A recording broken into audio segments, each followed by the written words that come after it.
Good afternoon, everyone, and welcome to this afternoon session of the Washington History Seminar, Historical Perspectives on International and National Affairs. This afternoon, we'll be focusing on a new book by Kristina Spohr entitled Post-Wall, Post-Square, How Bush, Gorbachev, Kohl, and Deng Shaped the World After 1989, published by Yale University Press. I'm Eric Arneson from the George Washington University, co-chair of the Washington History Seminar, along with my colleague Christian Osterman of the Wilson Center. The seminar is a collaborative venture of the Woodrow Wilson Center's History and Public Policy program and the American Historical Association's National History Center. And for the past decade, the seminar has been meeting weekly, usually, if not always, on Mondays. And we have a very full lineup of authors and books for this entire fall and soon for the spring. And if you're not already on our listserv, I invite you to go to our organization's respective websites for the list of what we'll be featuring over the next few months.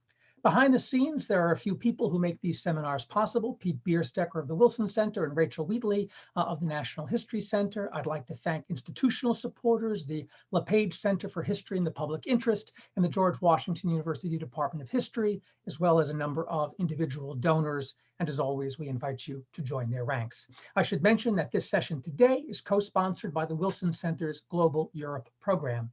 On the logistics front, you should know today's session is being recorded and can soon be found on our institution's websites. And when we get to the question and answer section of this webinar, we ask that those with questions use the raise hand function on Zoom. For those watching on Facebook Live, you can email a question to Pete Bierstecker, whose address will be posted in the chat function on Facebook. We'll call on as many folks as we can.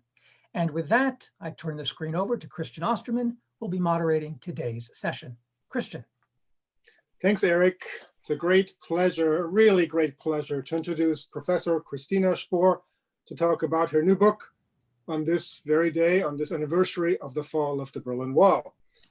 A timely session. Professor Spohr teaches at the Department of International History at the LSE and is a specialist in the international history of Germany since 1945. Dr. Spohr is the author of a dozen books or edited volumes, aside from her new monograph, Post-Wall, Post-Square, which we'll be talking about today. She's the author of The Global Chancellor, Helmut Schmidt, and the Reshaping of the International Order, Oxford 2016, and Germany and the Baltic Problem After the Cold War, the Development of a New Ostpolitik, 1989 to 2000. She has also edited, as mentioned, a number of books, most recently, Open Door, NATO and the Euro-Atlantic Security After the Cold War, published by Brookings Press last year, and Exiting the Cold War, Entering a New World, Brookings Institution Press as well, with Daniel Hamilton, and Transcending the Cold War, Summits, Statecraft, and the Dissolution of Bipolarity in Europe, 1970 to 1990. Co-edited with David Reynolds. She's now writing a global history of the Arctic.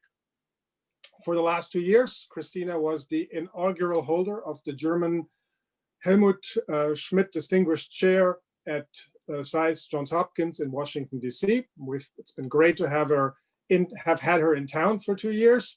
Now she's back at LSE, about to talk to us at a fairly late hour there. She received her MPhil and PhD from Cambridge University. Before joining LSE, she worked as a research fellow at the Secretary General's private office at the NATO headquarters in Brussels, and as a junior research fellow in history at Christ's College, Cambridge. Kristina, it's wonderful to have you with us today. Congratulations on your new book, and the Zoom room is yours. I unmute myself and I will take you on this adventure into those hinge years of 1988 to 1992, which is really the sort of period my book is about. But as you already alluded to, of course, today is the 31st anniversary of the fall of the Berlin Wall, and 1989 really was the year when the world dramatically changed as the Berlin Wall fell. But we must also remember as protests turned to massacre in Tiananmen Square in China. And in my book, I argue that I offer a new interpretation really of 1989 as a global revolutionary upheaval. And I show how in its aftermath, a new world order was forged without major conflict.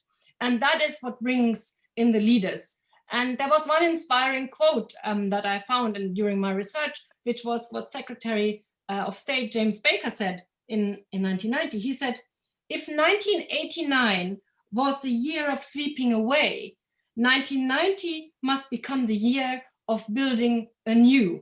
And this became actually sort of one of the epigraphs also for my book. I was really interested in, you know, how after the forces in the streets of protest had been out there in all these Central and Eastern European countries, and we had upheaval, and that turned into electoral revolution, how the leaders would manage this transformation. And what really struck me was how, of course, Europe's map, if we look at now the Euro-Atlantic part of the story, how Europe's map was redrawn peacefully, you know, unlike 1648 or 1815 or 1918 or 1945. This particular period moved us from one era to another in a peaceful, in a non-conflictual manner. And that's why I feel that it's very important not just to look at the structural factors and at the people power and the transnational power, if you so want, from below, but also how at the highest level, these forces were channeled by what I call the managers of this process, the men and women who were involved in the high politics. So in my view, the fact that we had this peaceful transformation was very much due to the small cohort of international leaders who engaged in tough and cooperative diplomacy. And, you know, given to today's date and what you have been through in the States over the last week, let us go back at the American president, George W. Bush Sr., George H.W. Bush, and what he thought about his particular period. He was, of course, just a one-term president. But what did he achieve in those 4 years, and how did he look back? What did he say in 1992? And I just briefly quote. He said, "Destiny, it has been said, is not a matter of chance. It's a matter of choice. It is not a thing to be waited for. It is a thing to be achieved. And we can never safely assume that our future will be an improvement of the past. Our choice as a people is simple. We can either shape our times or we can let the times shape us. And shape us they will at a price frightening to contemplate, morally, economically, and strategically." So he had just lost the election to Bill Clinton. He was going down in history as this one-time president. He felt humiliated, and he was sort of musing, looking back at what he had been doing. And I think this offers some reflections on history and leadership, of this very whirlwind of a period of 4 years where so much had happened, where the world order had been transformed. And that was a challenge that actually faced all leaders, the new leaders in Central and Eastern Europe, but also in the West and in Russia. So let us just quickly look at, you know, what are the sort of important points to take away that I would like to highlight in my brief talk. One is that we are actually witnessing a dual exit from the Cold War, a European story and a story in Asia. And we are seeing two quite different exits, and that this duality actually changes our present. And I will elaborate in a moment. And the other point is that we need to look at this period perhaps through verbs that highlight what actually happened, namely that there was an element of conserving, an element of modifying, and then of reinventing. Those verbs are perhaps very useful in trying to understand how this transformation was managed in this peaceful manner, certainly in the European context. So during Bush's first 3 years in office, the Europe was completely transformed. The map of Europe was redrawn. You must also think 1989 from the French perspective, 200 years since the French Revolution, but now it was the communist regimes, the communist dictatorship that disappeared, the command economics, the melting away of the Soviet bloc that had been frozen in place since the 1940s. The great symbolic moment I already mentioned, the fall of the Berlin Wall on 9 November. Then the following year, 1990, Germany unified. That really had an impact on the architecture of Europe. And I will highlight that through these verbs I mentioned. this reinventing and modifying. And we must look at the Eastern European states that underwent total economic and political transformation, seeking to make their capitalist democracies viable and sustainable, and of course in part so with Western aid, in particular financial aid, but also know-how. And the Warsaw Pact and the Comecon dissolved, and the Red Army began to withdraw from these former Soviet satellites and also from some of the Soviet socialist republics. This was a process completed in 1994. Those early 1990s were really very significant in terms of how the power structures in Europe changed. And then, of course, by the end of 1991, the Soviet Union disintegrated. And I want to point out it disintegrated peacefully, but just at the same time, Yugoslavia erupted violently. It was a complete implosion that descended into genocidal war.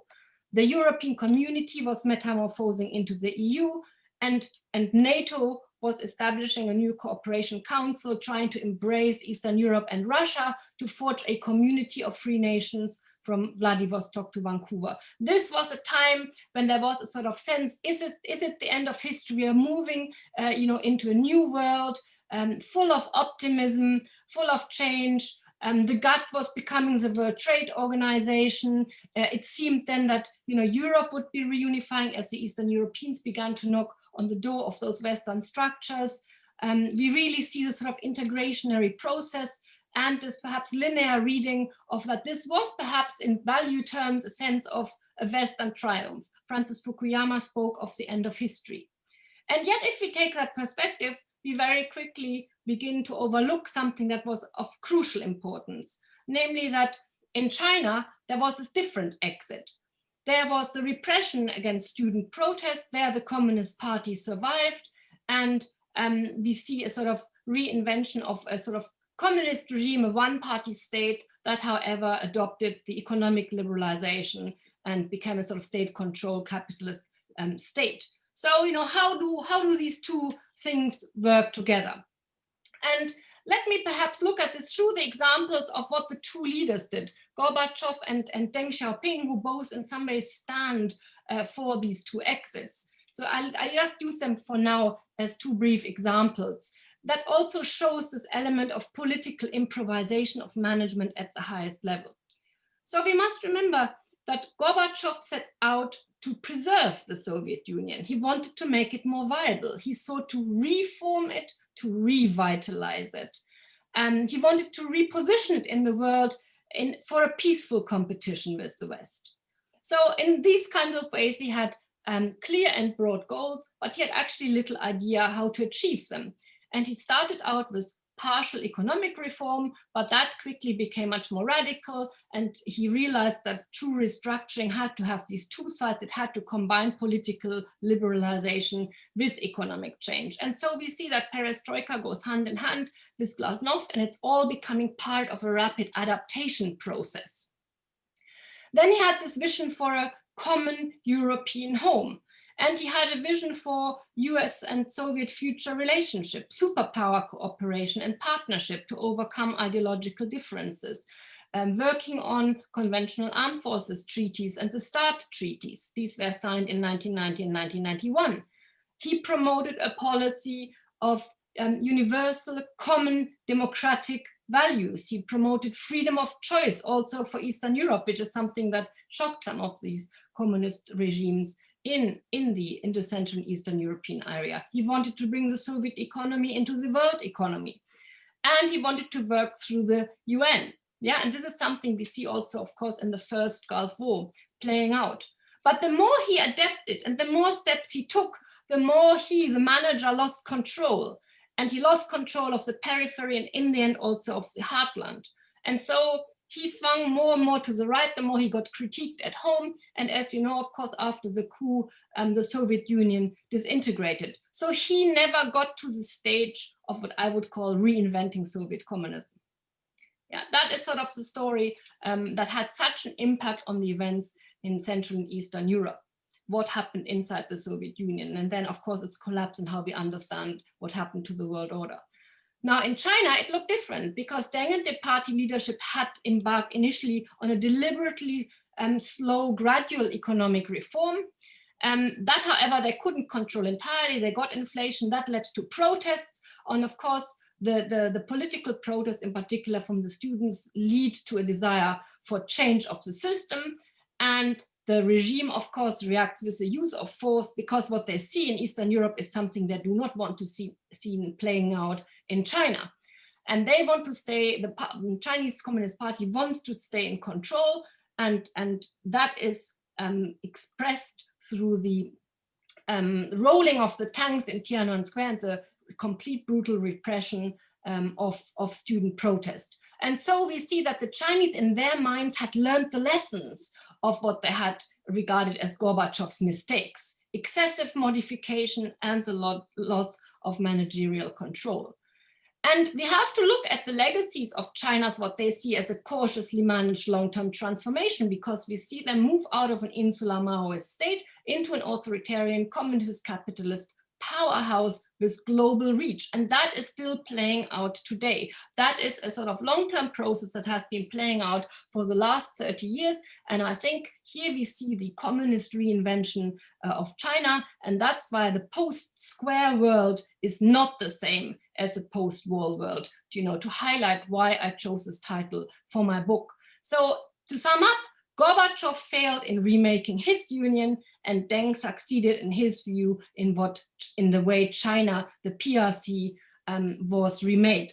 And just to sort of say, what did Deng sort of foresee? He said, we don't care what others say about us. The only thing we really care about is a good environment for developing ourselves, so long as history eventually proves the superiority of the Chinese socialist system. That's enough. There was something that was quite prescient.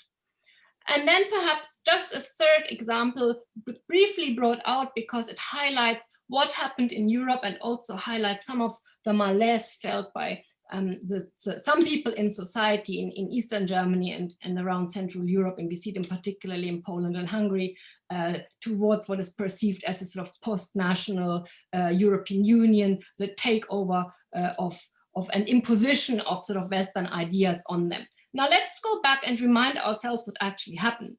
Because if we look at this revolution in the street that then played out into what I would call an electoral revolution, as we see the emergence of pluralist democracies and the desire to consolidate capitalism, especially in the German case, these kinds of domestic processes we saw also elsewhere in Eastern Europe are quite special because it is about the unification of two countries.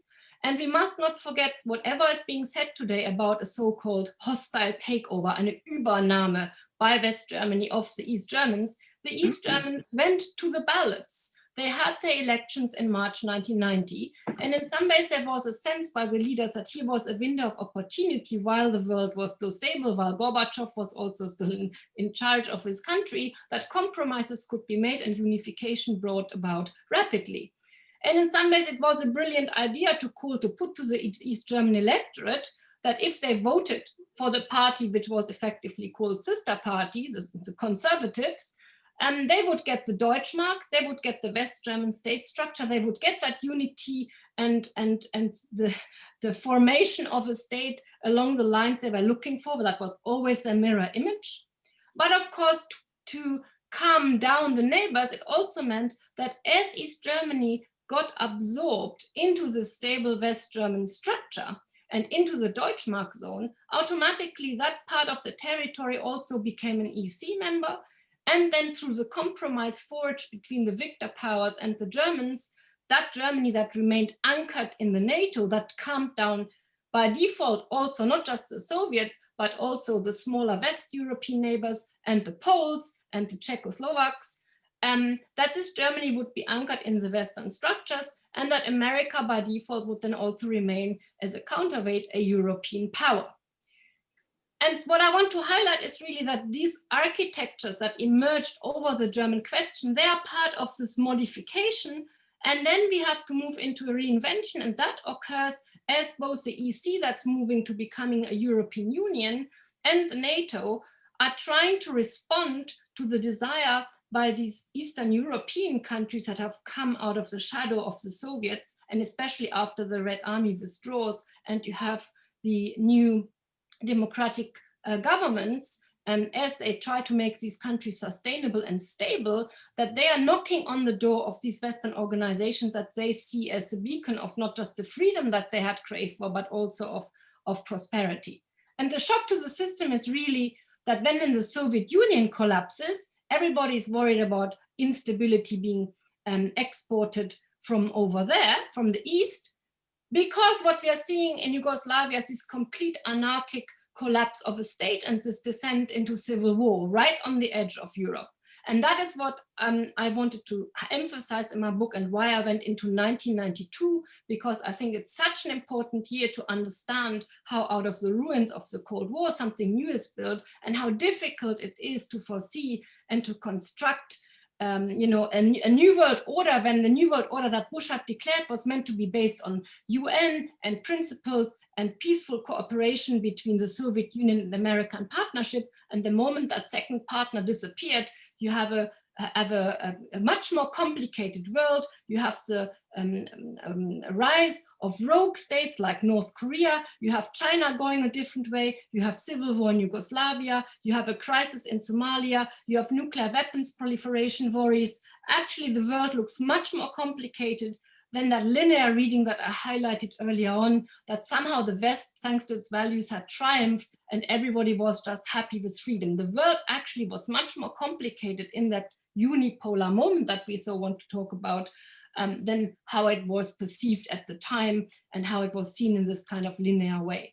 And of course, if you look at that duality and these complications and how they colored what was to come, you can understand how, of course, Russia and China, as they went their own ways, came and have come back to challenge what they have perceived as that American hegemon, as they now talk about, is it the end of the liberal order, and should there be a post-West world order, and these kind of phrases that they put out there about polycentrism. That is what I'm trying to show through this historical work, that it's not just about the ending of an era, but what do we see through this exit about the world we moved into, and that we feel now seems even more unstable than what I described before.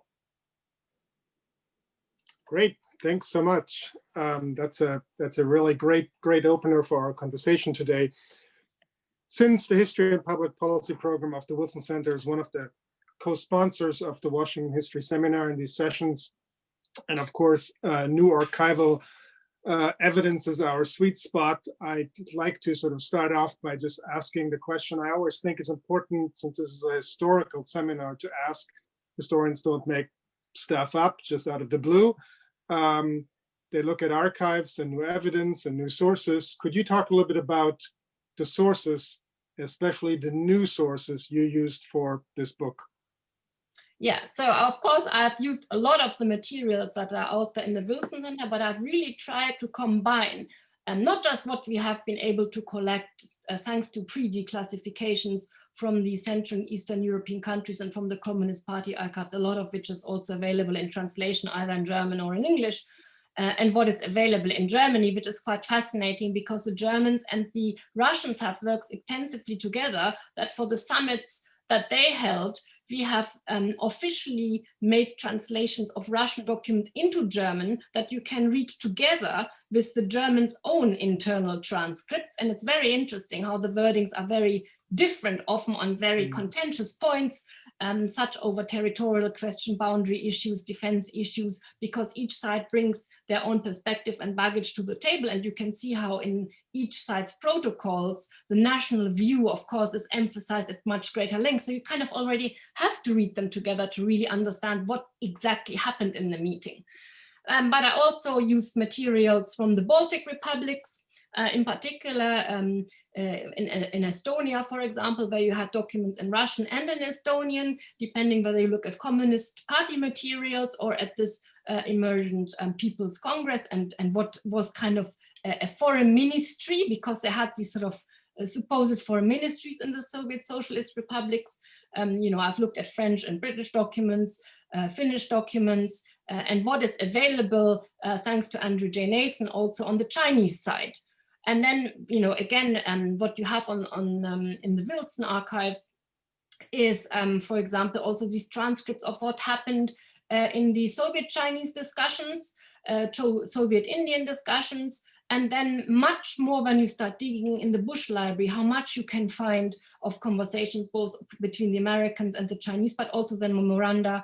When we move into that phase 1991, 1992, what were the internal American deliberations of dealing with this new world while Bush was facing this question of re-election and how to navigate that in that year. And that is a year, of course, that is very, very interesting. You know, how do Russian-American relations evolve in 1992? What is the legacy that also Clinton takes on? Then you can start looking, what can we say about continuities of certain things that were laid out? The making of the NAFTA on the American side, the memoranda on how to understand what this new North Atlantic Cooperation Council is on the NATO, how America relates to the European community that is turning into the EU.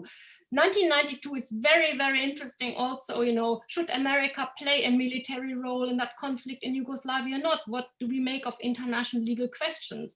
What can we say about Franco-American relations and the tensions of France and Germany inside the European Union from an American view?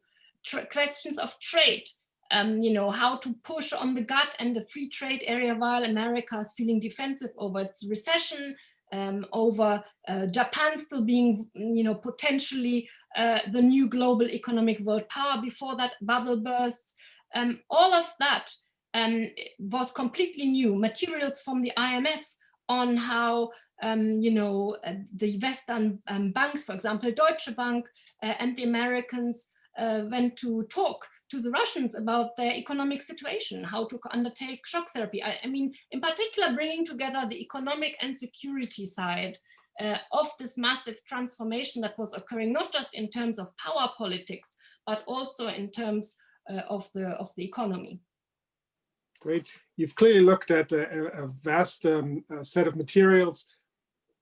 If there was any set of documents or a document that you wished you had in time for your book, what would it have been that you didn't have access to?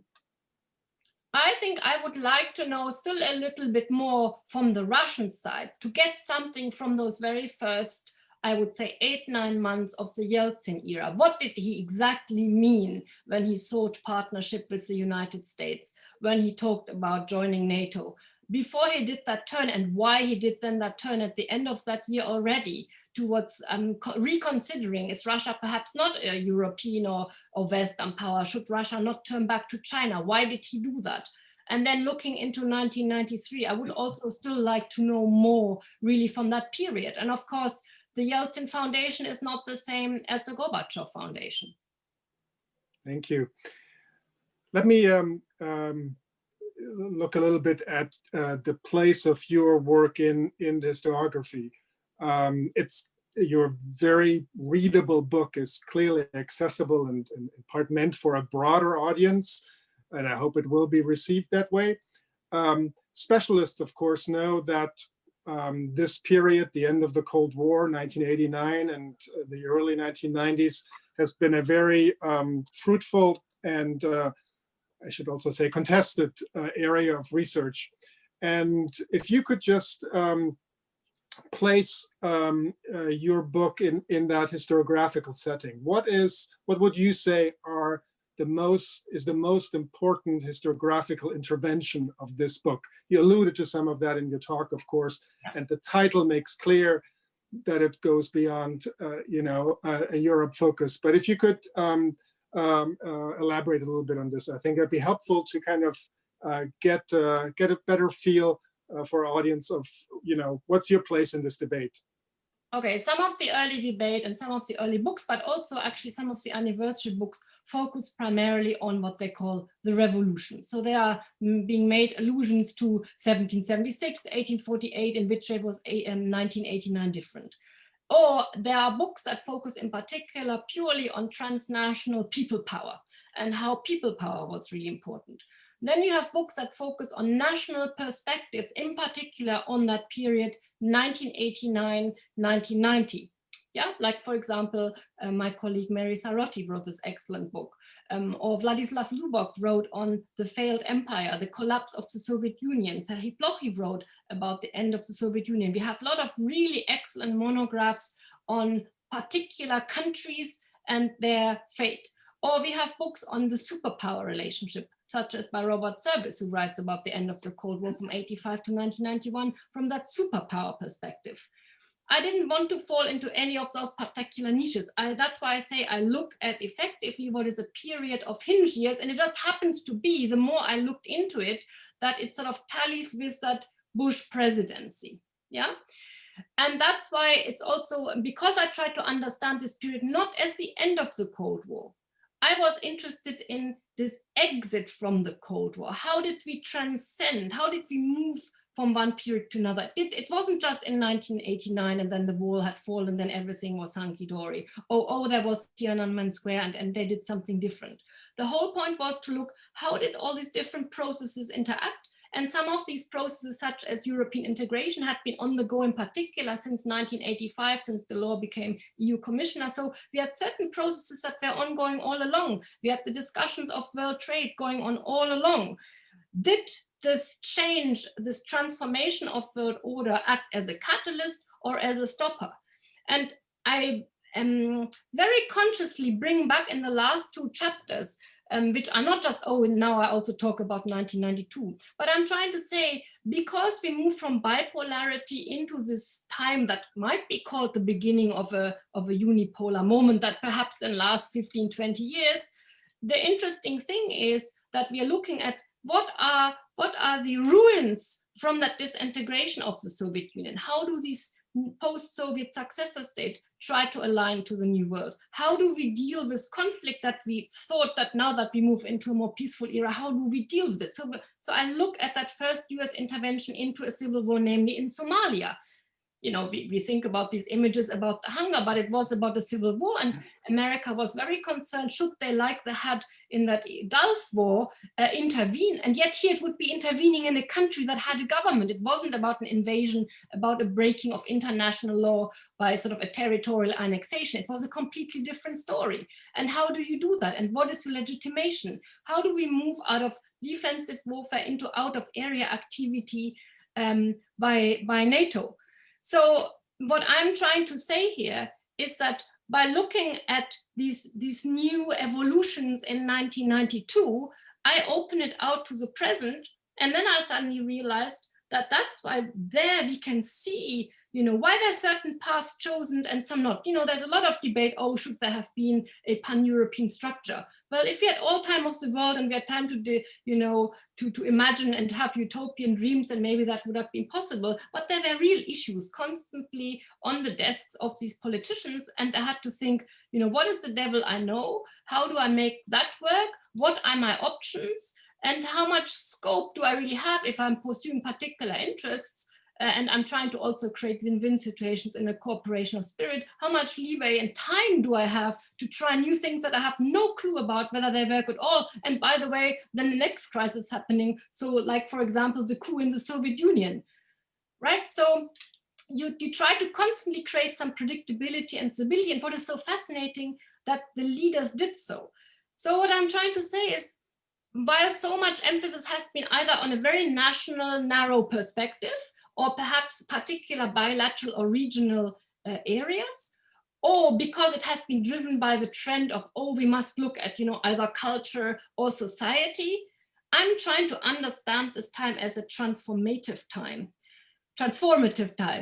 And that's why I need to look at all the levels. And I also need to look at the world at large. And so in some ways, coming to America was so enriching, because I suddenly realized, when I talk about China from the perspective of a European, I think about it like the Russians do. It's somewhere to the east. So if I'm sitting in Germany, I'm looking beyond Russia to China, and it's somewhere in the Far East. For the Americans, it's completely different. When they glimpse the Pacific, it's right there on your west coast. You are looking actually west. And so I reconsidered my last chapter, which is called Glimpsing a Pacific Century, glimpsing that future, which wasn't actually about Japan as everybody thought at the time, but perhaps it was going to be China. it looks from the American, from Washington, completely different than how Europe looked that way. And that's why Europe didn't even look that way, but America did. And so the first chapter, where I talk about the triangle Russia, China, America, and the last chapter that looks at the Pacific, sets up my book completely different than any stories that focus on 1989 and start with people power in some square in Europe. Great, thank you. I think this is really great to have you discuss this, because I think in some ways you go well beyond what sort of the title of the book, at least the subtitle suggests, you know, how Bush, Gorbachev, Kohl, and Deng shaped the world after 1989, which, you know, for the uninitiated reader will mean you'll come strongly down on the side of, you know, the agency of individual actors, of leaders, versus the structural constraints, the structure, the big debate that historians always have. Your answer suggests that you're trying to come down somewhere more in the middle than the title suggests, right? I want to show how it actually interacts, because, you know, the structuralists would say, well, the command economies were always going to fail. Well, if that's the case, then why didn't they predict it? You know, why does it come down to curious, you know, historical coincidences? Why does it come down that some leaders get on better with others? You know, why are there these questions? Where are the forks in the road? I'm always interested, where's the fork in the road? And who is a change agent? Is a change agent something that comes from below, or perhaps because of the structure? Or is it that at certain moments, politicians who understand what is a decisive moment, and they also grasp that moment of decision, who can make that combination work, and then they really try to take a risk and take responsibility and just try and go with it. And that's what we see in particular at that particular point in time with quite a few of these leaders. They want together shape something new, and they do so quite consciously, and they do so against the background of their own, often personal historical baggage that is somehow connected to World War II. The one thing they want to avoid at all costs is any kind of conflict and any kind of going back to that. They don't want an outbreak of World War III. They don't want any conflict. In so many occasions, you see it's about reconciling what was in 45, and certainly, you know, also how the Germans function. Equally, I was completely struck how the way Deng played his choices are as one-way street of his own. He goes his own way. He doesn't care what everybody else says. And I just was quite surprised to see that, you know, for all the critique Bush got in America about, you know, raising human rights or not raising human rights, or so, he thought in his deepest instinct, and of course he had to have this experience in China, and he felt he was, you know, an old friend. Irrespective of that emotional side, there was a pragmatic consideration. He is a demographic power that will one day become economically really powerful, and America doesn't want to miss the boat. So somehow it's better to keep some channels open, while at the same time, and that is quite important, it must not be overlooked in the context of the G7, making statements that one stands for principles like freedom and human rights, and one goes out there and put it out there. So it has to go hand in hand, the pursuit on the one hand of particular interest, but on the other hand also standing up to principles that, in the Russian case, by the way, Gorbachev had officially signed up to, which again was something Eastern Europeans could look into. So I'm trying to look at the moments when did the language, the pursuit of particular ideas actually matter. All the while, I'm trying to highlight at which moments, you know, structures or the forces from below, the people power, plays a role, and how that is then converted into political power. Because just some people protesting and holding up placards or writing letters to some other dissidents and so forth, that doesn't make the difference. The difference is, when does that protest power get converted into political power? And that's why I think this idea of talking also about the so-called electoral revolutions, because it's a revolution because you have a complete change of governments, but it comes through the elections. That's what is that in some ways underpins that so-called Europe whole and free, that, you know, was that slogan that the Americans happened to use. But I'm also interested to see how these ideas are made in government. And we must not forget, it's not just about the leader, it's the whole machinery below. Did the relationship between Bush and Baker work, or Kohl and Genscher? Even if they have different outlooks, who are their advisors? Where do the papers that have really interesting new wordings that try and shape and understand where the world is going? who writes them? Who are sort of the thinkers behind? And how much does the leader write in there and changes something or maybe not, depending who they are? Yeah, so you see the authors writing in it.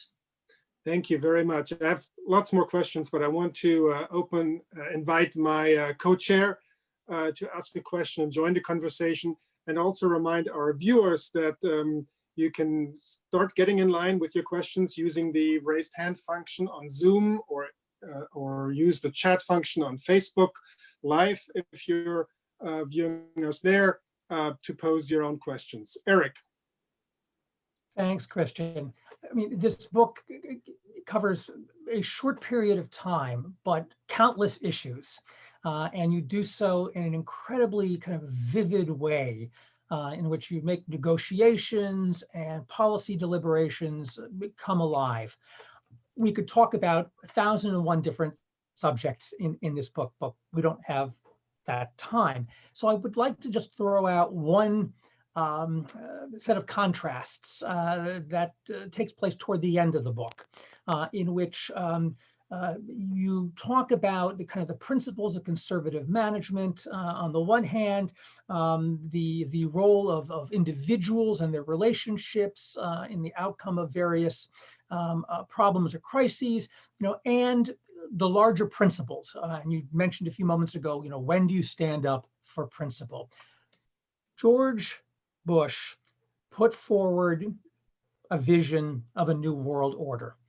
And there are a number of crises that he confronts, and he responds in very different ways. So I'm wondering if you could just take an opportunity to kind of talk about his responses to the Iraqi invasion of Kuwait and the very forceful response that he orchestrates there, his far more tentative, hesitant, reluctant response to the crisis with breakup of Yugoslavia, and then you conclude with, when he's a lame duck, the response to Somalia and the humanitarian intervention that he undertakes there.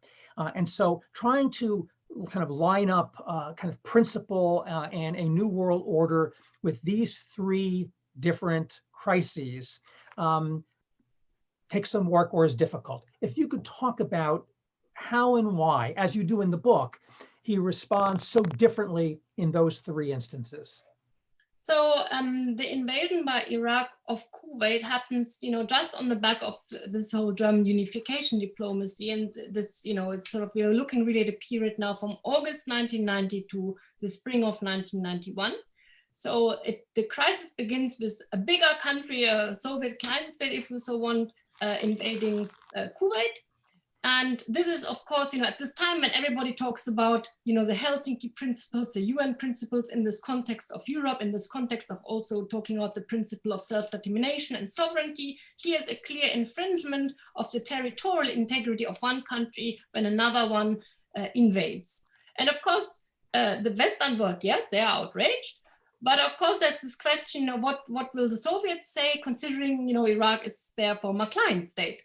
But you see, the interesting thing is when Bush uses this speech, that we are not having the law of the jungle, but we are having a new world order where we are basing, we're basically basing our actions on the principles of international law. And, there is a lot of debate depending where people stand. Oh, was this all an American imperialist drive? And did they just go after the oil and this, that, and the other? What is very striking is the intense bout of telephone diplomacy with dozens of leaders, sending also Baker around to talk to his colleagues, really trying to forge a coalition, which includes, by the way, the Soviets. And that is really important because Bush's world order is to think, if we act on the basis of these international principles where sovereignty and territorial integrity matters, we have to stand up for these rights in the Security Council, and we have to work through the Security Council. We must try and use sanctions. That's not immediately, oh, let's go to war and get the Iraqis out. Actually, they're given many, many opportunities to do so under this pressure through the UN Security Council. And the idea was that the two superpowers would work together in this new world order as these two pillars together in a cooperative way. And although, of course, because Gorbachev is under pressure also by certain circles in his government, for example, Primakov, who is emerging, he's trying to sort of do backroom deals with Saddam Hussein. But in the end, Gorbachev feels that actually, this is something that he needs to engage with the Americans. Even the Chinese carry this. The Security Council feels that they have to uphold international law, and they're willing to go along with the idea that if Saddam doesn't budge, he will be pushed out by military force. And so we see effectively this very short war, which is kind of like a picture book story because it happens under these auspices in the framework of international law. And it's very much because it is like that small state that got invaded is being freed. And there are discussions in the background. Well, should one support, an emir, and is he democratic? And Bush says it's not about regime change, he tells the French. It's not about whether we like the emir or we don't like the emir. It's not about exporting democracy. It's not about us ousting Saddam Hussein from his leadership position back in Baghdad. That's why the Americans are not going to Baghdad. It's about pushing Iraq out of Kuwait. It's about freeing Kuwait. Some then say, well, of course, that the whole way that was sort of run and how that war ended leaves, open for further problems. And of course, there was this questions, what kind of weapons did Saddam Hussein have and use? And Margaret Thatcher worried, has he got maybe nuclear weapons and aside from chemical weapons? But that's not what I'm right now interested here. I'm interested in how America functioned through that UN and very forcefully pushed for that normative approach underpinned by military force, but not alone, but through this coalition. The next crisis begins to erupt, but of course keeps going on in Yugoslavia. Now here we have a country that is breaking up, and it is descending into civil war and into the use of force. And effectively, we also will see, as time moves on, this aspect of the genocidal war. But the point is, because it's a country that's breaking up, and of course the Serbs are saying, yeah, but they want to hold it together and it's all about territorial integrity, the international community is actually divided. Should you interfere inside a country that is still a country because nobody has yet recognized any of those republics who want to become independent, or should you support self-determination to prevent from war erupting or from war becoming worse? Yeah, so it is not at all the same kind of story as we have in that Iraq-Kuwait story. We are looking at, should one intervene in a violent breakup of a country, and to what extent should one support the holding together of an entity, of an international entity, or should one support those who want to secede? And then how many small parts are you going to have, and what are the criteria? Yeah. So the question of intervening is quite nerve-wracking. You must also think about the timing. The Europeans are declaring, well, we are moving to this European Union and it's the hour of Europe. And in America, you also have a debate as you're moving into election campaigning. Should America not be the peace dividend? Now that the Cold War is over in Europe, why should America involve itself in the Balkans, which has always been the Balkans powder keg, and America has no dog in this fight? And there's all this kind of thinking. And furthermore, if America involves in itself there and it becomes really messy, what is actually the circumstance of potentially a spillover effect from this violent breakup that's beginning to go in Yugoslavia on the Soviet Union? And Gorbachev warns Bush and says, by the way, whatever you do in Yugoslavia, you have to be careful because I have a real big problem here holding my union together. Now, then you have to think that this coup in the Soviet Union happens in August 1991, and the Yugoslavian story is still unraveling. So you see, it has to do with timing. It has to do with which other international legal questions are at stake, which are not resolved. It is not clear. Should you interfere in a country's internal affairs, even if it's sort of beginning to be a breakup? Should you support the secessionists? Yeah. And America really feels, or the American government really feels, that maybe this should be something that should be left to the Europeans. But then you see the Europeans can't even agree themselves. The Germans say, we have gotten self-determination, we weren't really great, but we did support also the self-determination of the Baltic republics when they tried to get out of the Soviet Union. After all, they had a special legal status because they'd never recognized the annexation. We can see that, maybe this union treaty with Gorbachev is not going to go ahead very well. And by the way, in December, then the Soviet Union collapses, and you have to create new diplomatic ties with all these successor states. there's this question, of course, how to engage with Ukraine, with Belarus, with Russia, who's the successor state of the Soviet Union, and so forth. Lots of legal questions, who's going to sit on the Security Council in the UN, yeah.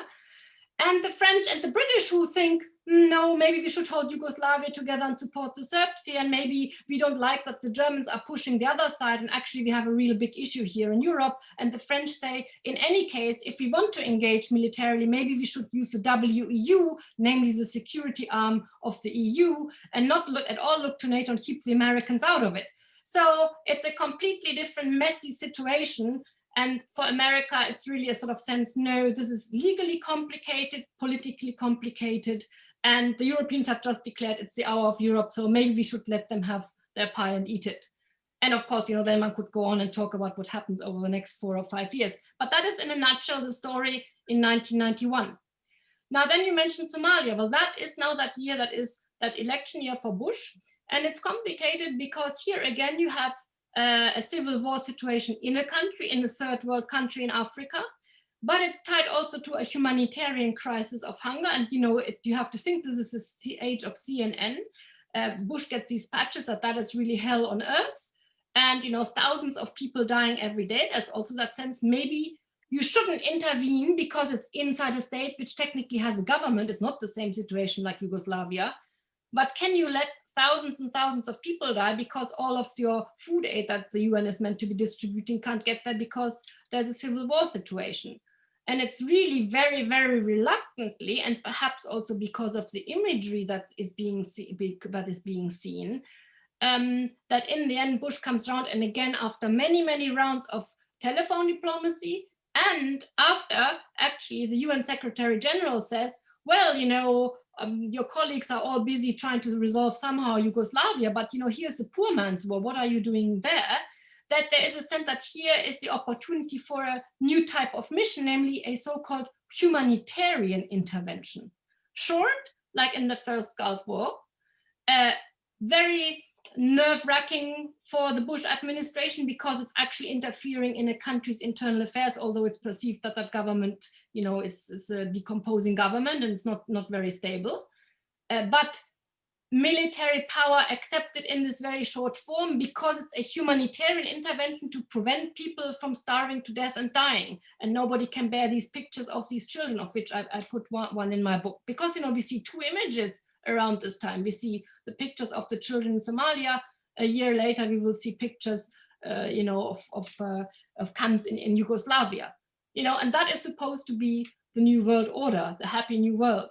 So what I'm trying to say is we see three seemingly similar situations, which however are completely different, but that show a particular progression as we move out of the Cold War, and we are trying to use the UN, we as the American government, of what is legitimate and what not, but what are sort of the overpowering priorities. And that Bush goes in Somalia, albeit very briefly, is because it's a humanitarian intervention, which, by the way, is the same term that is then used for humanitarian interventionism also later when we look at Yugoslavia.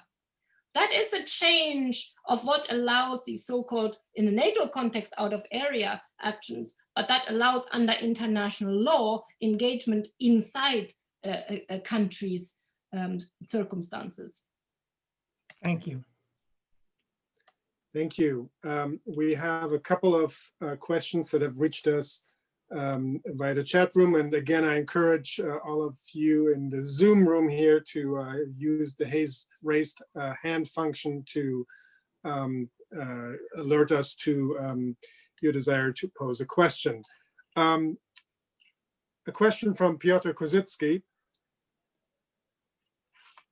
For Cole and beyond, how did Christian democracy matter in forging this new order that you talk about? In Eastern Europe, the CDU-driven example of the social market economy certainly helped to win adherence to the IMF, or to put it more polemically, to neoliberal transformation. To generalize beyond the European perspective, then, how did these leaders seek ideological points of confluence? I would not perhaps say that the Germans undertook a neoliberal economic policy, because that is not what Germany does. That is what you see under Thatcherism in the UK much more.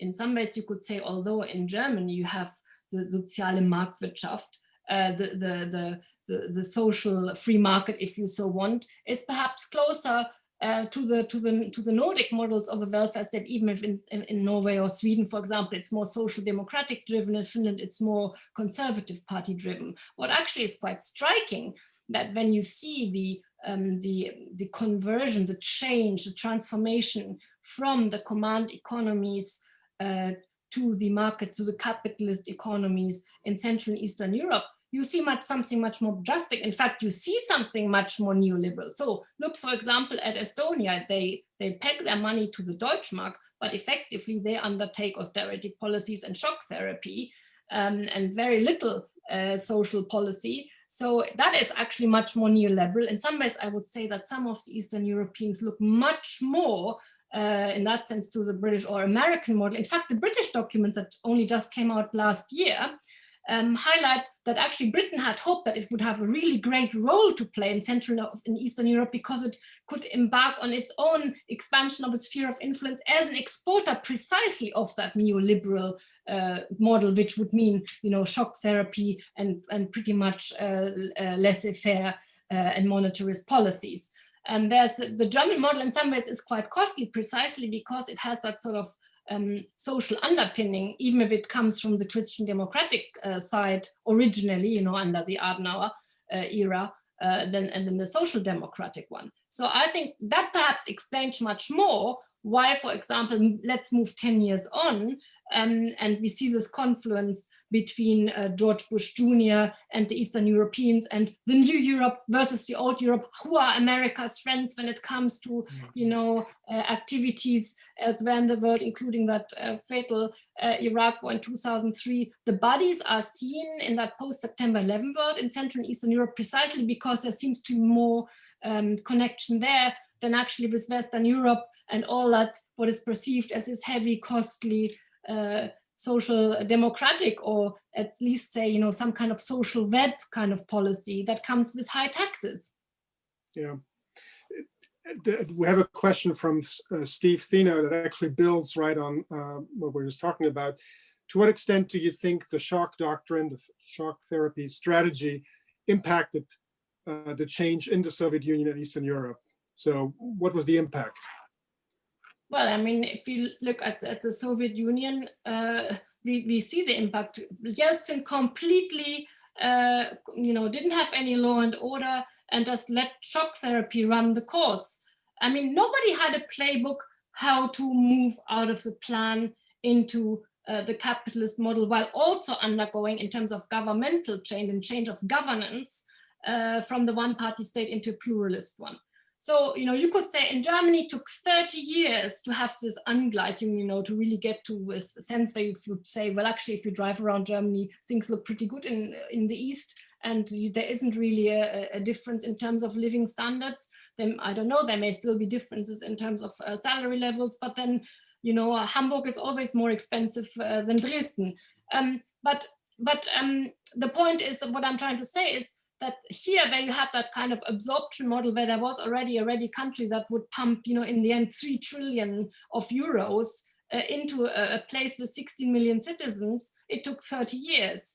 And, you know, in Eastern Europe, although a lot of money in you know, with Germany really at the forefront, if you start looking at the 1990s, through the G24, through the EU, through the stabilization projects, was pumped in to help with you know, stabilizing. You know, if you move from the command economy and state companies to privatization, and you have suddenly lots of people unemployed, and they're not yet, you know, you're not having industries that produce something that they then can sell to the market as you also enter the market for the first time. You know, who is paying these people anything? What about, you know, unemployment money? All these kind of things. And of course, under the shock therapy, there was nothing. Now translate that from Poland into a country like Russia, that on top of it, it's really vast. You're really looking at from the Baltic Sea to Vladivostok, and then you don't even have law and order. And you don't, after 1993, you know, the whole electoral process is also a mess. And the way you run it is you, as a leader of Russia, you let the oligarchs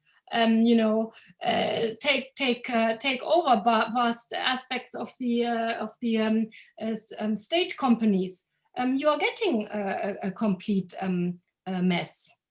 So what I'm trying to say is that, it was perceived that the fastest way would be the shock therapy, but that was Yeltsin's choice for Russia. That wasn't imposed by the West.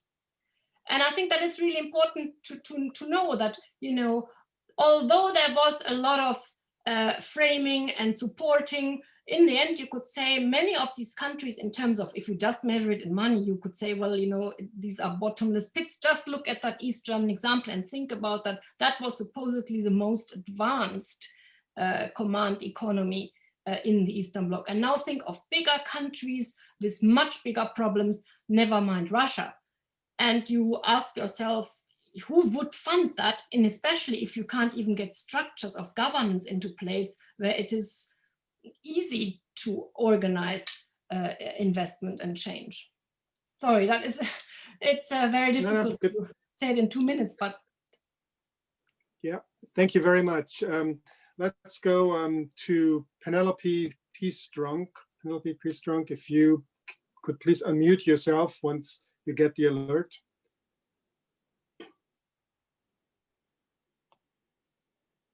Can you hear us? Please unmute yourself.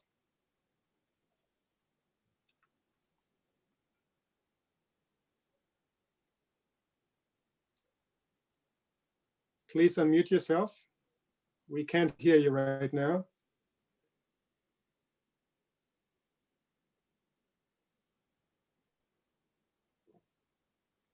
No, well, we'll keep on, please keep on trying. Let me, in the meantime, ask another question that came in through the chat room. Question by Dr. Patrice Dabrowski. Question of timing. Poland's semi-free elections, part of the beginning of the end of the Soviet bloc, were held on June 14, 1989, the same date as the Tiananmen Square massacre. There was no certainty prior to that point that the communists would be pushed out so definitely.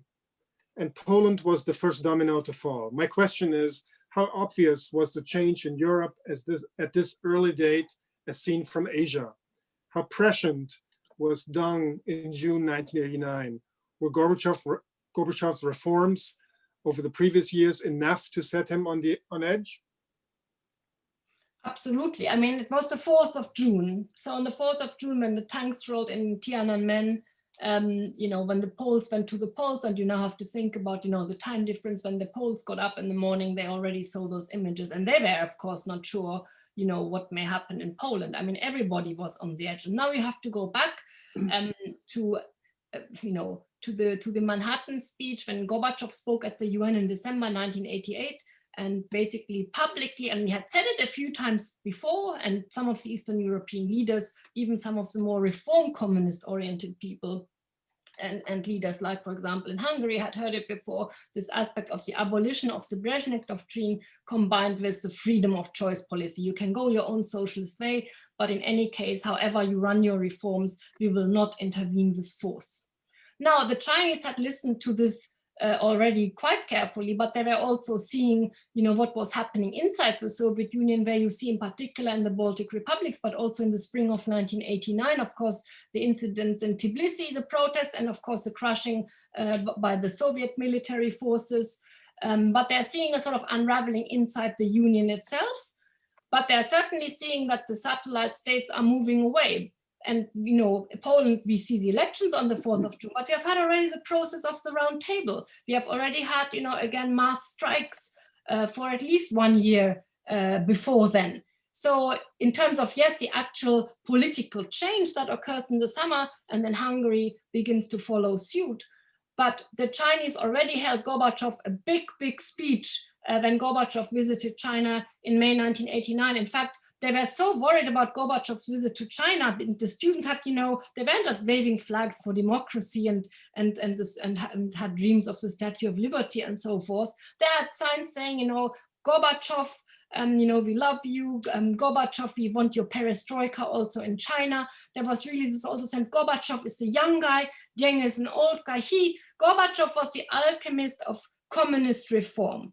But the Chinese leadership worried that Gorbachev's moves towards political liberalization, and that includes, devolution also of power inside the Soviet Union to the Soviet Socialist republics and the local communist parties, that was unthinkable for Deng, because he thought also in terms of how he ran his economic reforms, that they would happen in these bubbles, in these very particular regions. It wasn't all out through China. So the Chinese approach was really, really gradual and sort of into certain points, also when it came to economic change. Whereas in the Soviet Union, of course, everything Gorbachev did, he did in this sort of, driven by his view that he was now applying Marxist-Leninist ideology in a proper way, and let's go back to Lenin and the real revolution, and let's galvanize the people. Everything was always, at all levels. As widely as possible, rejuvenate society, rejuvenate the industry, let's engage with the West, everything at once on the biggest possible scale. And the Chinese approach was completely not like that. And they thought that whatever you see, that it's too much loosening, too fast, and it's not good to do this if you can't keep control. And they were most concerned about losing control, not least as there were also, of course, divisions and tensions in the Chinese party, should they allow any kind of political liberalization or not. Thank you. May I ask Penelope again to unmute yourself? Otherwise, I would suggest that you pose your question through the chat function, and I will try to read it if we're having microphone problems, as we seem to have. May I also encourage others to use the raised hand function for any questions you may have. Let me ask a question that kind of in the aftermath of the election in the United States that we just went through. The world was at an inflection point in 1989 and 1990, the period you write about, and we may well be at an inflection point for the world again today. What was it? What qualities do you think did leaders have at the time in 1989, 1990 that facilitated their collaboration, their cooperation, their shaping of the world? What were the qualities that leaders had at the time, and that may be of use again today? Yeah, I think about it, what one must not overlook, for however easy and simple it may look in the past chosen, whether the most obvious or should they have done something different.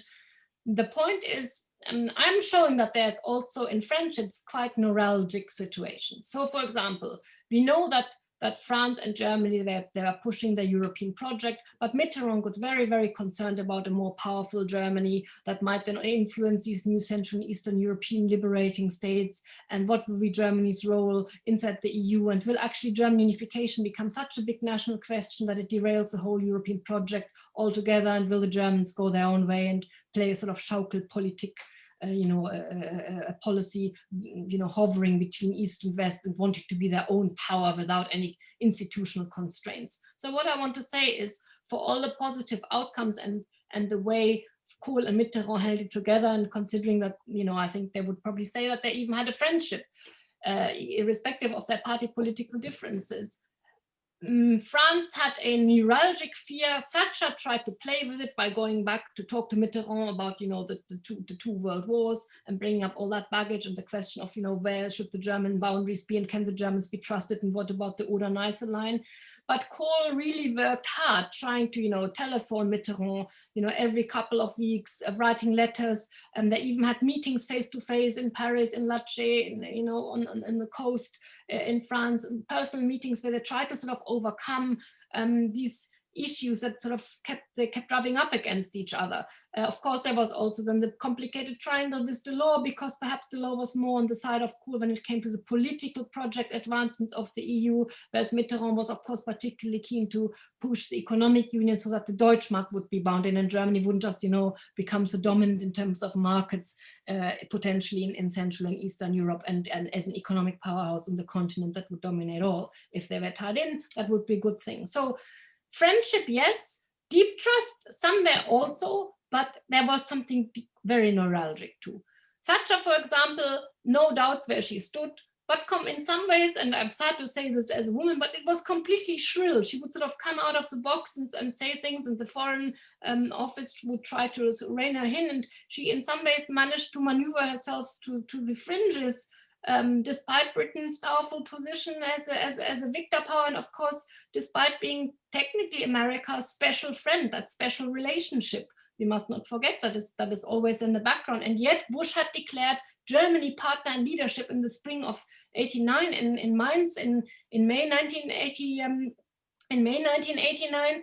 And that was absolutely important, that in some ways Kohl felt there was sort of an emancipation for Bonn, at that point still divided semi-sovereign state, but as a partner in leadership, he would later, elevate himself in a position where he would have a trusting relationship with Bush and a trusting relationship with Gorbachev.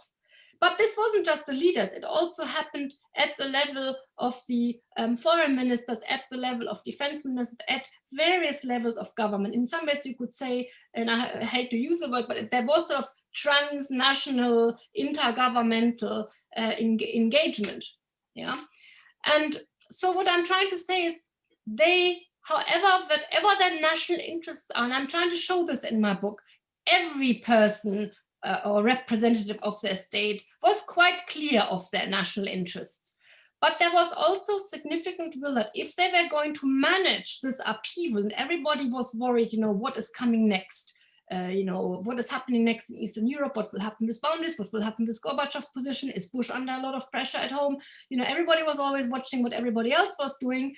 But there was a feeling that to overcome the problems, we need to ultimately approach them pragmatically. We need to communicate a lot and well.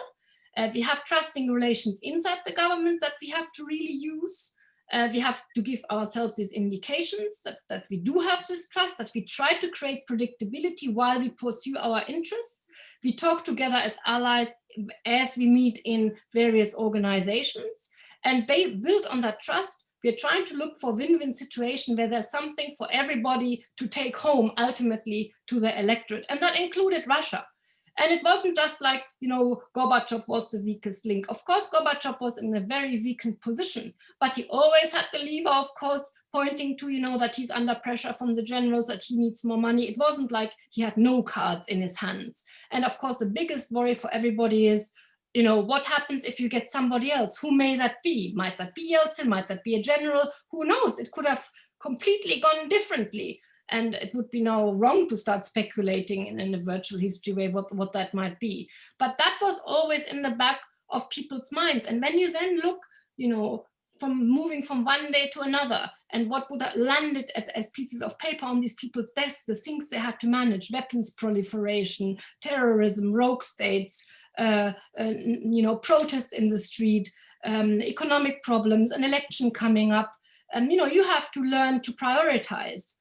And because there was trust, and because there was so much telephone diplomacy and so much so many meetings, it was possible to try, and then thanks to also the group of advisors in the background, to try and begin to map out how might the new world order, how might the new European order look like. And people would take, I think what is unusual is you saw that people would take the responsibility, put an idea on the table and try it out, and if it got kicked back, well, eventually you would drop it. Genscher dropped his idea of pan-European security architectures because he realized actually it might be a nice idea, it might be closer to Gorbachev's European home, but actually it's neither politically viable. Time is moving too fast, and if my priority is to get German unification, I better stick with the compromise that's coming out with the survival of NATO.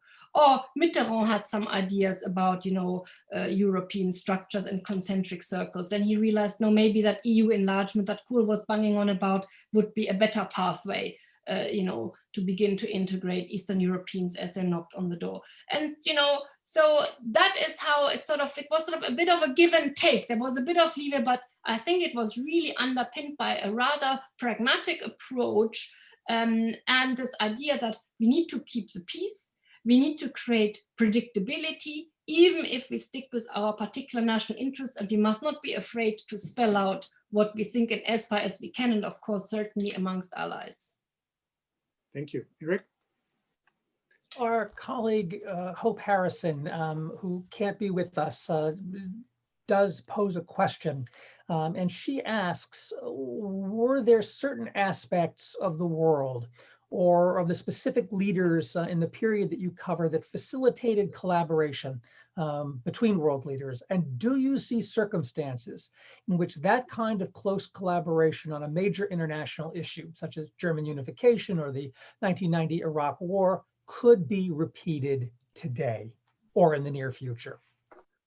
I think it's very much about the will of leaders and the way, I mean, what is interesting is also when you look at some of the leaders' memoirs is which leaders are trying to formulate their thoughts, what kind of intellectual hinterland do they bring to the table when they think, sort of step back and think, what did they actually do? Or when you imagine them while they are making their deliberations, when you read the memoranda, when you read the protocols, how they're building their arguments, you see very quickly which leaders sort of have tried to really grasp very quickly what's going on, who read a lot, who are trying to process while also trying to put their own imprint on it. And I think, look at just one of those pictures that we saw, for example, about the G7, when you have Trudeau and Macron and Merkel, and some people read into it, well, maybe, they were telling of Donald Trump. But the point is, there are some leaders who may have quite different views, and Macron and Merkel certainly do not always agree.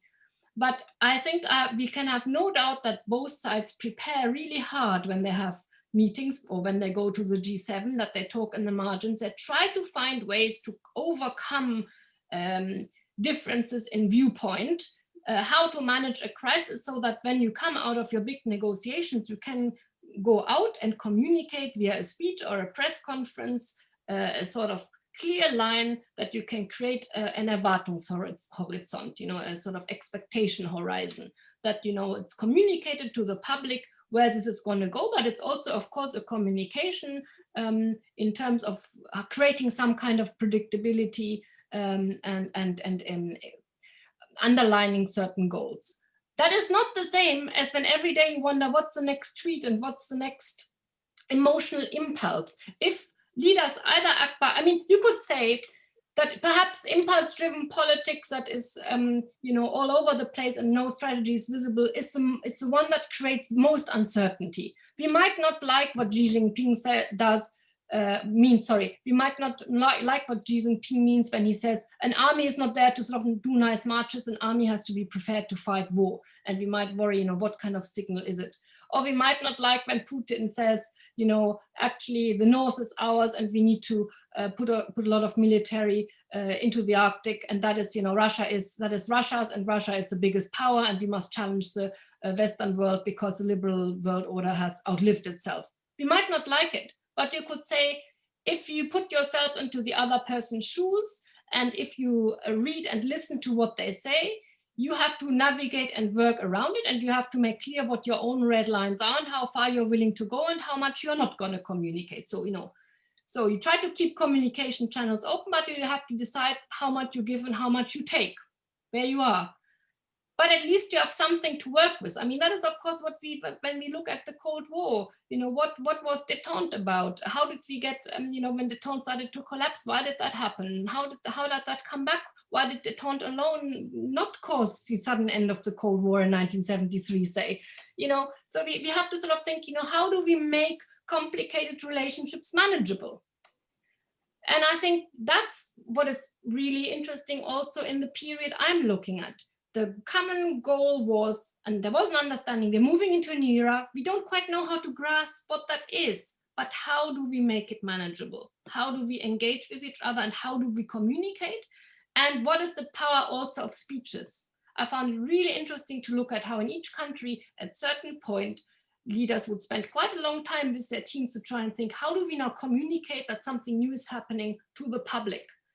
And what are the words we're going to put in, and what kind of imagination does that raise? Like Bush, a Europe whole and free. You could say, well, he talked about that in May, it meant actually nothing. But it became a slogan that as it became repeated and as the world changed, it became very useful to capture what was going on. Just like Genscher talked about the reunification of Europe, or Kohl about a Europe that cannot stop at the Elbe. these things give you an idea of something.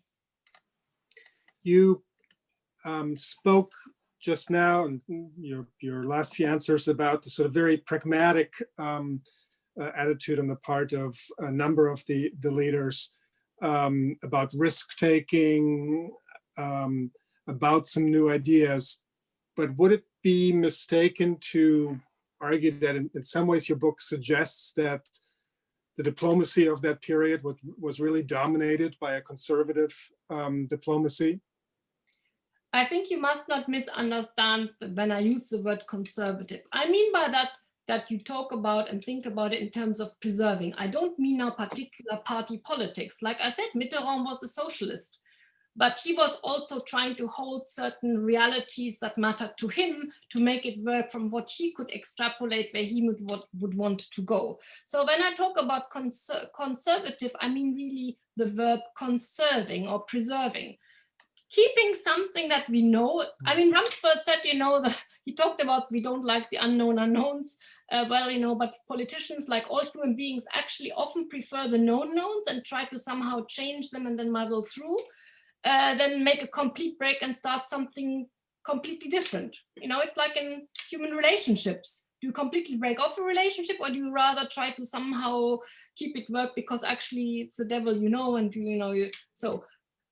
So I think that's what we are seeing here. That's why I sort of said to really understand what I see. It's not, a sudden, just like an inflection point. It's actually a period of what I call these hinge years, where we really see this transformation occurring over a process of so many different levels, where we really see the tectonic plates shift, where we see the map change, in Europe, but also we see the world order change. What is important is precisely what I just said. Great, thank you. If I can get another question in here, if I can, and this has to do with China and Bush's relationship with the PRC after Tiananmen Square. Bush has critics.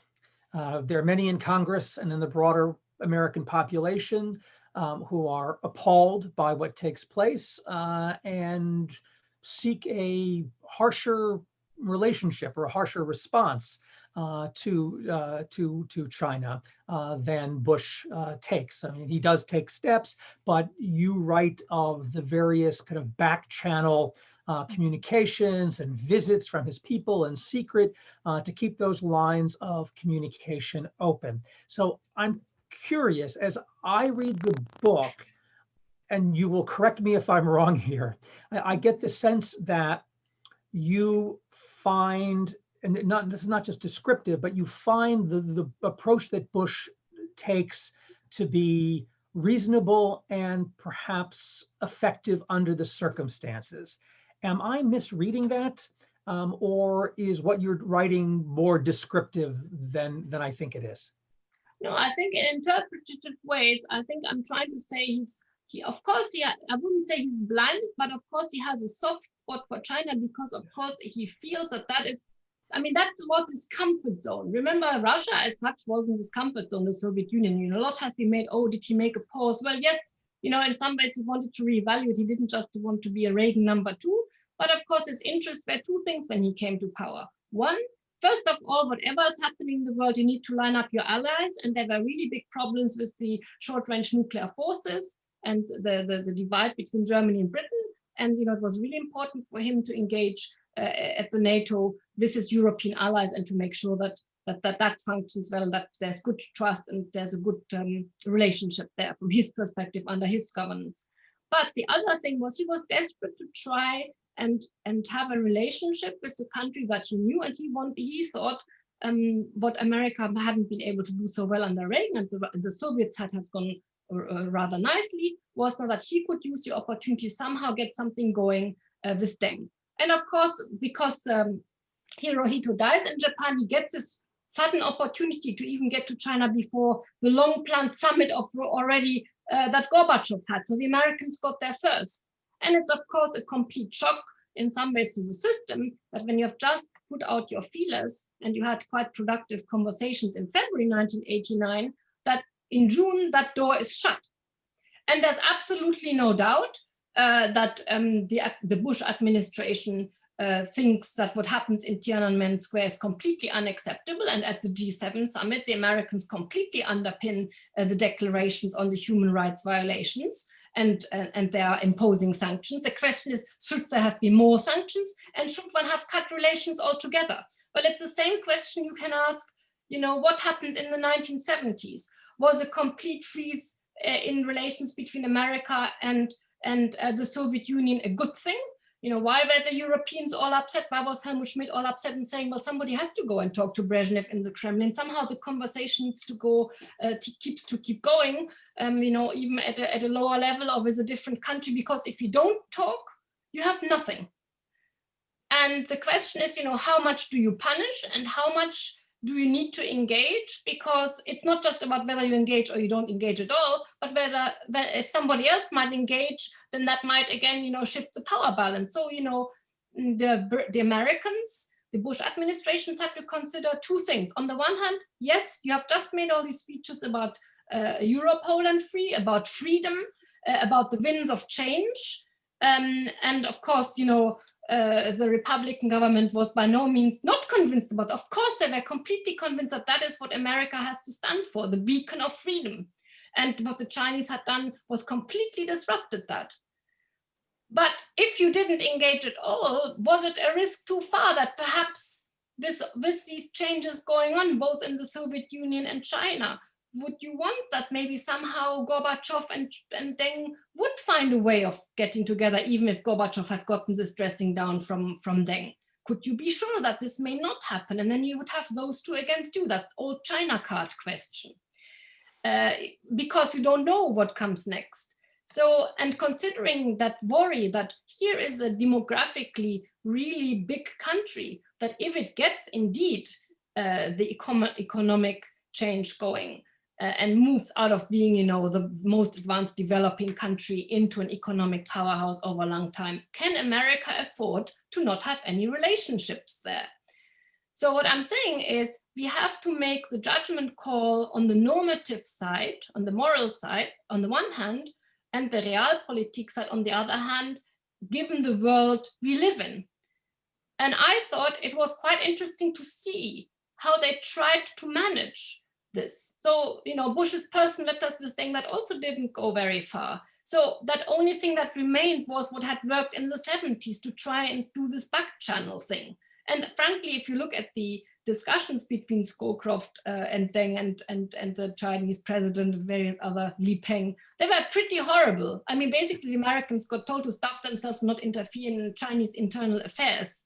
But it's quite fascinating to read, how blunt that was and what was coming out of that supposed back channel. I wouldn't say it was particularly productive. But these are the sort of questions that leaders have to make. What I would much more criticize as regards today. Why today, when everybody is engaging with China, is there so few statements about what's happening with the Uyghurs? And frankly, we could call them, as a German dare to call them that, concentration camps in that country. I think not saying anything is much worse. And what I think is very fascinating, how we saw it then, that there were joint statements made, that there were sanctions created, all the while trying to keep the channels open. And we have to ask ourselves as historians, is keeping channels open worthwhile or not? Look, I told you, like in the German context, Helmut Schmidt got a lot of shtick for going to the Kremlin and talk to Brezhnev in 1980. Thank you. I could listen to you and read you because of your engaging ways for a lot longer, but unfortunately, Kristina, we're at the end of our time. Let me, with thanks to you, turn it over to Eric for some closing remarks. Thank you, Kristina and Christian. I think we've just scratched the surface of this book. There's 600 pages, and there is so much in here that is absolutely fascinating and worth reading and discussing. So my appreciation. I also want to express thanks to Emma Billings, who is the National History Center's intern, who is handling the Facebook side of this webinar today. This is indeed a good week for history. For the next installment of the Washington History Seminar is just days from now on Thursday, November 12th. So please join us then at 4 p.m. for a session on a new book by Francine Hirsch entitled Soviet Judgment at Nuremberg, A New History of the International Military Tribunal After World War II. And because we can't get enough of history, we'll be back next Monday to explore Eileen Boris's Making the Woman Worker, Precarious Labor, and the Fight for Global Standards, 1919 to 2019. So till then, take care and our thanks.